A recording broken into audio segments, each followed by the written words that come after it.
5 അക്ഷരങ്ങളാണ് പഠിച്ചത്. ഏതൊക്കെയാണ് നമ്മൾ പഠിച്ചത്? ആ, ആ, ബ, ത, ഈ 5 അക്ഷരങ്ങൾ പഠിച്ചു. അതുപോലെ എന്ന് പറഞ്ഞ്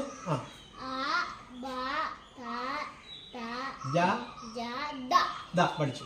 ഇനി ഈ 5 അക്ഷരങ്ങൾ കൊണ്ട് വാക്കുകൾ പഠിപ്പിക്കണം. ഒരു പദങ്ങൾ പറയാം. അതായത് ഒരു കുട്ടിക്ക് ആദ്യമേ പഠിപ്പിക്കുന്ന 2 അക്ഷരം മാത്രമാണ് പറയാം. ഉദാഹരണം പറഞ്ഞാൽ ആ പഠിച്ചു.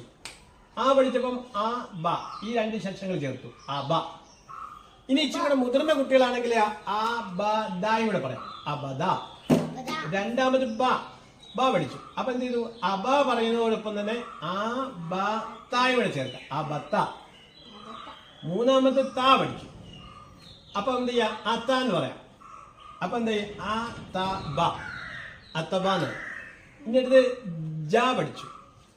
അപ്പൊ ഇതൊക്കെ ജീമ്, അലിഫ്, ബ, ത, സ, ജീം എന്നൊക്കെ നമുക്ക് വേറെ പറഞ്ഞു കൊടുക്കാം. ഇപ്പൊ നമ്മൾ എന്ത് ചെയ്തു? അകാരം എന്ന ശബ്ദത്തിലുള്ള, അതായത് ഫതഹ മാത്രം ഇട്ടാ പഠിപ്പിക്കുക.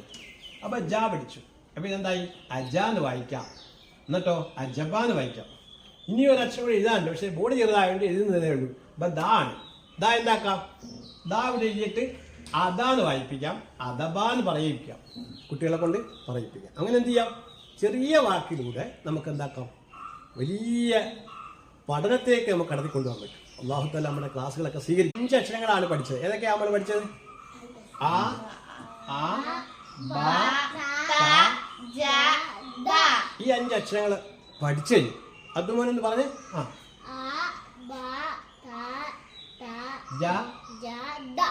പഠിച്ചു. ഇനി ഈ 5 അക്ഷരങ്ങൾ കൊണ്ട് വാക്കുകൾ പഠിപ്പിക്കണം. ഒരു പദങ്ങൾ പറയാം.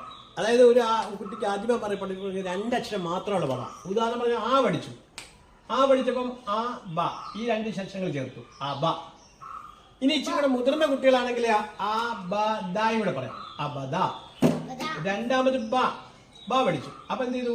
അബ പറയുന്നതോടൊപ്പം തന്നെ ആ ബ ത ഇവിടെ ചേർക്കാം, ആ ബത്ത. മൂന്നാമത് ത പഠിച്ചു. അപ്പൊ എന്ത് ചെയ്യാ? അത്ത എന്ന് പറയാം.